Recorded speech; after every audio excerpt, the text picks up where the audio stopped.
Hello and welcome to the Graduate Students Guide. As usual, I'm your host, Anesu Masango, and today's segment we are going to be discussing global perspectives. And today we are joined by a wonderful guest from the School of Music. Her name is Greta Pasztor. I'll have you introduce herself in a few words. Hi, I'm so happy to be here. Thank you for inviting me.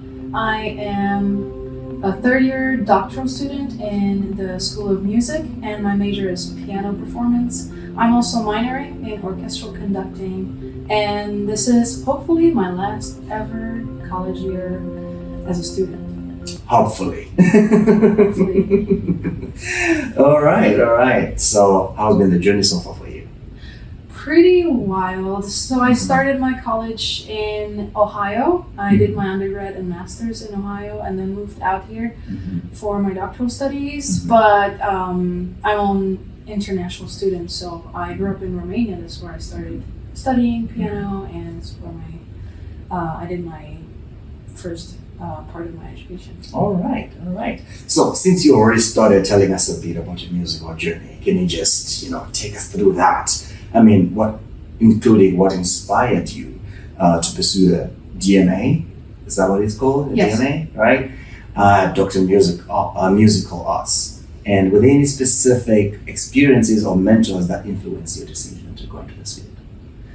I knew quite early in my life that I wanted to be a musician. I was about 3 or 4 years old when I started playing piano by ear, and my family was quite shocked by it at first, and then they took me to the piano teachers that my brother had at the time, and I was too young to start lessons at 4. So they took me back when I started first grade, and that's when I went to music school from first grade all the way to 12th, and I studied there. So my love for music grew from there, and I had the same piano teacher for 12 years. Wow. And he was a big influence on me, not just by nurturing my talent, but also in recommending what I can do with this career-wise. So that was a big part of it. And I knew, even starting college, that I would continue all the way to the doctorate. And wow. Yes, it's called Doctor of Musical Arts. It's about the same as a PhD, but a PhD is more research-based, and the DMA is performance-based. So you'll see DMA in vocal performance or DMA in other instrument performance and conducting. All right. That's great. I mean, when I was 3-4 years old, I didn't know what I wanted to be yet. Wasn't even thinking about it. Probably if you ask my mom, she would tell you at some point I wanted to be a firefighter, and then a pilot, and then this, and then that. I was all over the place. Yeah, that's great. That's something that you grew up with from such an early age. Is something that you're still so passionate about, and you're taking it into a whole career and the whole life. That's great. So how does your multicultural background, being you could say you're both Romanian and Hungarian to some extent? Yes, let me tell you a little about that. So I grew up in Transylvania. Transylvania is part of Romania today, but it used to be part of Hungary back in the day. Okay. So there's a large minority of Hungarians there who didn't leave the country just because it became part of Romania. So I am a Hungarian minority in the country of Romania. I have double citizenship, and I speak both languages, but the one I speak at home is Hungarian. So the way I incorporate that into my art is there are several Hungarian and Romanian composers whose music I really like, and I like to program them, I like to study them, and part of it is because I do get homesick, so I want to hear some music from home, and I also want to share it with the audiences here. All right. Who's your favorite musician? I have several, but one of them is Franz Liszt. Many people might know that. He is Hungarian. He didn't really live in Hungary, but he's Hungarian composer. I also like Beethoven's music a lot. And name I know. Yes. Most people know those two names. Yeah, that's great. So you incorporate your multicultural background in your music and in your program as you're studying, right? And would you say it has a very big impact in terms of where you're taking your music career, or is it more of where it started from? Are you still focusing on, including that your culture into your performances, or is it just where you take your roots from? As a pianist who does all the education for piano performance, we do study everything, a little bit of everything. Yeah. So there is what's called the standard repertoire, Mm-hmm. and there are Hungarian composers in it already. So Franz Liszt in his standard repertoire, György Ligeti and Kurtág, they're composers who are already part of the standard repertoire, and there are a few who are less well known. Yeah. So I do make that effort to seek out and to learn repertoire from less known Hungarian and Romanian composers. I played an George Enescu piece in my undergrad, and I played it a couple times in different settings. So that was really nice to do. And it's not the focus of my research or my programming, but I do include elements from time to time. All right. Yes. That's great. That's great. So now this next question is about balancing the demands of your studies and say your career, because a lot of graduate students have this thing where you're studying at the same time you're trying to further your career and all that. How does that work for you? Because I'm not so familiar with what it's like in a DMA program. How do you balance the two, your studies and your career? There are some events happening on campus that I participate in. I participated and won the concerto competition in my first year of DMA, and I also won second place in a Tractor competition that was also on campus. I try to focus on my studies right now and my assistantship. There are some students who go to competitions outside of the university and outside of the states maybe, but I try to focus on what's local and what I have access to right here. And it does take good time management to do practicing and to study for the classes and to prepare for what I have to do for my assistantship. And also I have a church job outside of this. I'm a music director at Our Savior's Lutheran Church, so that also is music related, but I do have to set time apart for everything. That's great. That's amazing. All right. So as a pianist, you have already mentioned playing around campus and other places, and also where you work at Lutheran Church. So you've likely played in various settings. Can you share a memorable performance or collaboration that stands out in your career so far? And how did it impact your musical growth and aspirations? Yes, I can talk about the orchestral performance that I had. There are actually two that I had as a result of winning the concerto competition. Okay. So concerto, for those who don't know, is a piece that has a solo instrument or a vocalist and an orchestra accompanying it. So I played Franz Liszt, Tanz in the competition, and it's a piece that takes the Dies Irae, which is a very, very old chant, and the Dance of the Dead, and it varies. There's variations. It's not a very long piece, but it's very.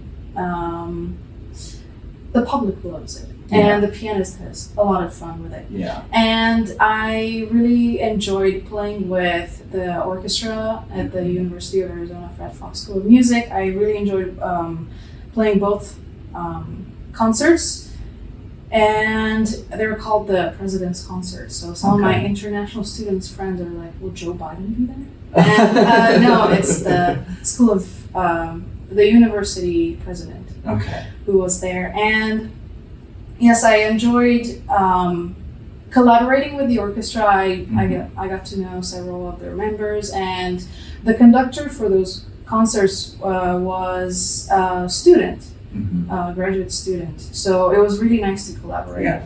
and to have a really great performance. All right, that's great. So,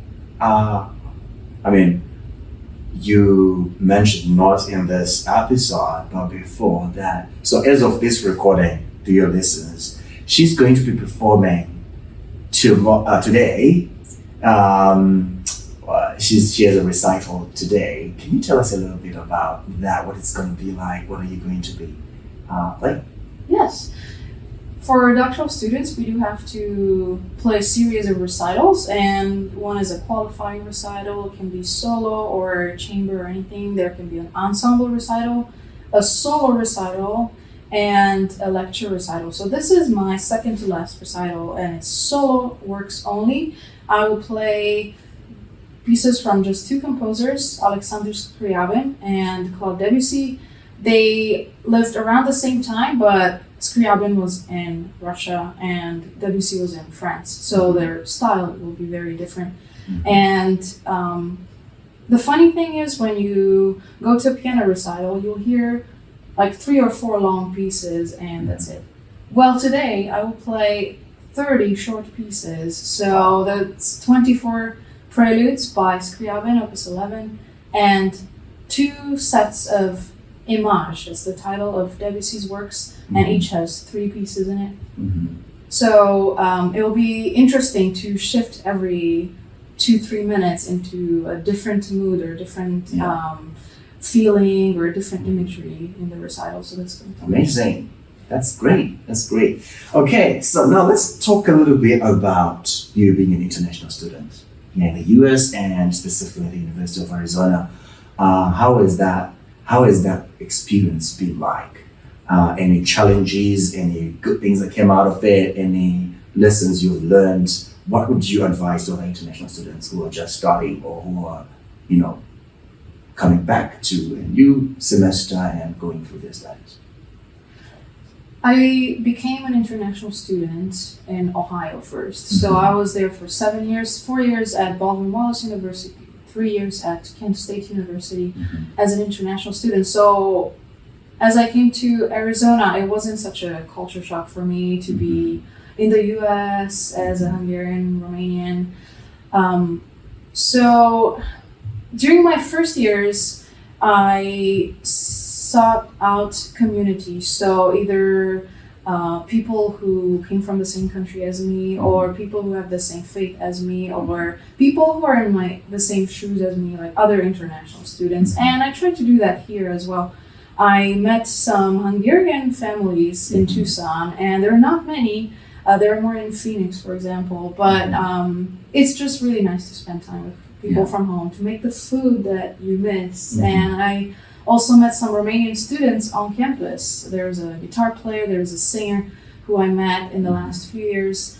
And I'm also connected to the faith community that I grew up with. So I'm Seventh-day Adventist, and I grew up in the church. And of course, the first thing I did was look up the churches that I can go to. So I'm a part of a faith church that I really enjoy, and I have friends from the same country. I have other international student friends on campus, from Turkey, from Zimbabwe. Yeah, that would be me. Yes, and from China and from Taiwan, from other countries. And it's just very nice to keep in touch with those people, make friends.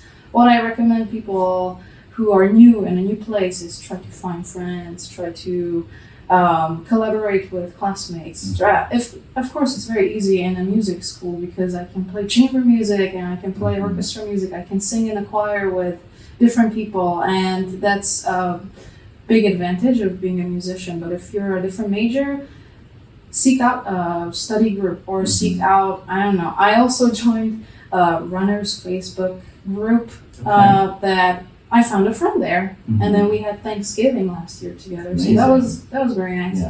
Yeah, so find friends, be active, try new foods, try to see what Arizona has to offer that's different from your country, that's different from where you're from.